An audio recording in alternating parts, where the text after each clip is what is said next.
Good morning everyone. Welcome to Fin Classes. So now we are going to discuss about variable growth rate in dividends. In previous class we have discussed about with a holding period, return or redeemable or redemption value of equity we have calculated, and we have calculated value of equity with constant growth rate in dividends, and here if at all the dividends are variable, then how to calculate it. So this is the problem which I have taken from 2014 Osmania University paper, and the problem goes like this. The current dividend on an equity share of Profile Limited is rupees 4. Current dividend D0 is 4 rupees. Profile Limited is expected to enjoy an above normal growth rate of 16%. So here make a note. Above normal, supernormal, abnormal.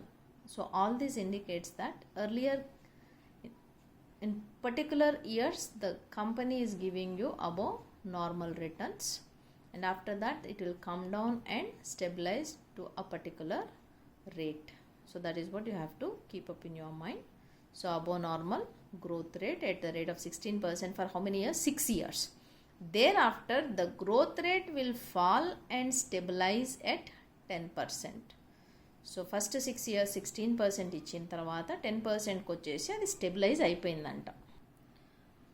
Equity investors require a return of 16% from profile stock.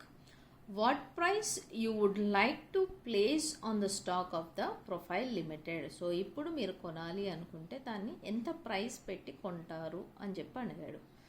So value of equity దీని formula ఏంటంటే summation T equals to 1 to n dt by 1 plus ke to the power of t.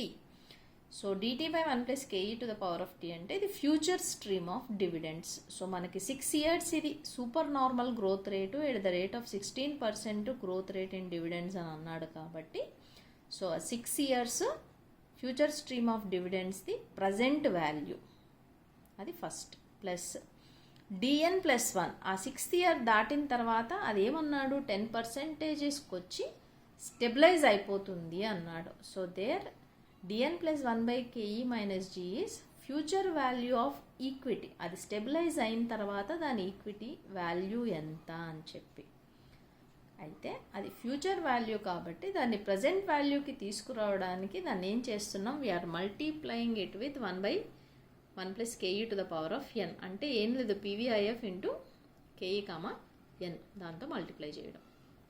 Okay, so దీన్ని 3 steps కింద చేద్దాం. First step ఏంటంటే calculation of present value of future stream of dividends. So present value of future stream of dividends. So future stream of dividends కనుక్కోవాలి. 6 years super normal growth అన్నాడు కదా. So super normal growth కాబట్టి d1 equals to d0 into 1 plus g, 4 into 1 plus 0.16. So we got 4.64. దాన్ని into మళ్ళీ 1.16 చేస్తే d2, మళ్ళీ వచ్చిన దాన్ని 1.16, అట్లా 16%తో అంతా కంటిన్యూస్గా మల్టిప్లై చేసుకుంటూ వెళ్తే will get d1, d2, d3, d4, d5 and d6.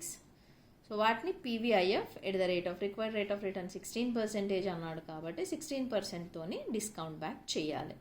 So table వాల్యూస్కి వెళ్ళి పీవీఐఎఫ్ ఎట్ ద రేట్ 16% చూస్తే first year, second year, third year అట్లా 6 years పీవీఐఎఫ్ వాల్యూస్ తీసుకొని నెక్స్ట్ ఇక్కడ ఏమన్నాం, present value of future stream of dividends అన్నాం. So పీవీఐఎఫ్ని future stream of డివిడెండ్స్ని రెండింటిని మల్టిప్లై చేస్తే మనకు వచ్చేది present value future stream of dividends వస్తుంది.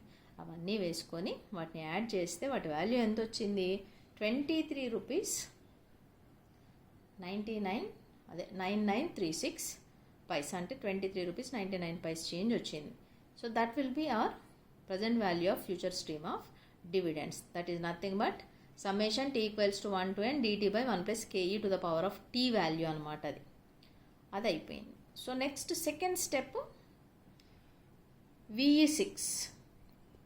So VE6 at the end of 6 years అది ఏమన్నాడు, స్టెబిలైజ్ అయిపోతుంది 10%కి, దానికి వచ్చేసి స్టెబిలైజ్ అయిపోతుంది అన్నాడు. So 6th year dividend will be paid in 7 కాబట్టి D6 + 1 అనుకున్నాం మనం. Okay, so dn plus 1/ke minus g.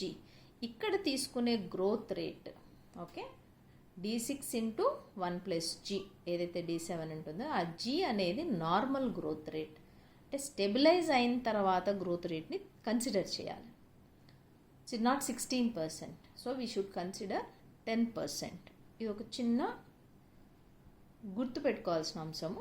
So ఇక్కడ మనం ఏంటి అంటే స్టెబిలైజ్ అయిన తర్వాత తీసుకుంటున్నాం కాబట్టి స్టెబిలైజ్ అయిన తర్వాత గ్రోత్ రేట్తో మాత్రమే డివిడెండ్ని మల్టిప్లై చేస్తాం.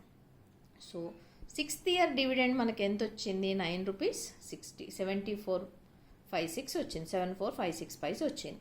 సో 9.7456 ఇంటూ 1.1, 0.16 మైనస్ 0.1 చేస్తే మనకి 10.72016 డివైడెడ్ బై 0.06 వచ్చింది. సో VE6 వాల్యూ ఇప్పుడు ఎంత? అది సింప్లిఫై చేస్తే 178.67.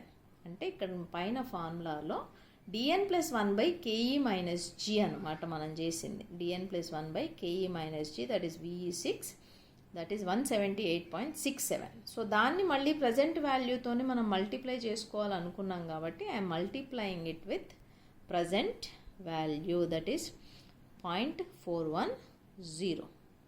6th ఇయర్ PVIF వాల్యూ పైన టేబుల్లోనే ఉంది చూడండి, దాంతో మల్టిప్లై చేయాలి. So how much we got? 73.2544. So third స్టెప్లో ఈ రెండింటిని యాడ్ చేయాలి. Present value of future stream of dividends plus present value of VE6.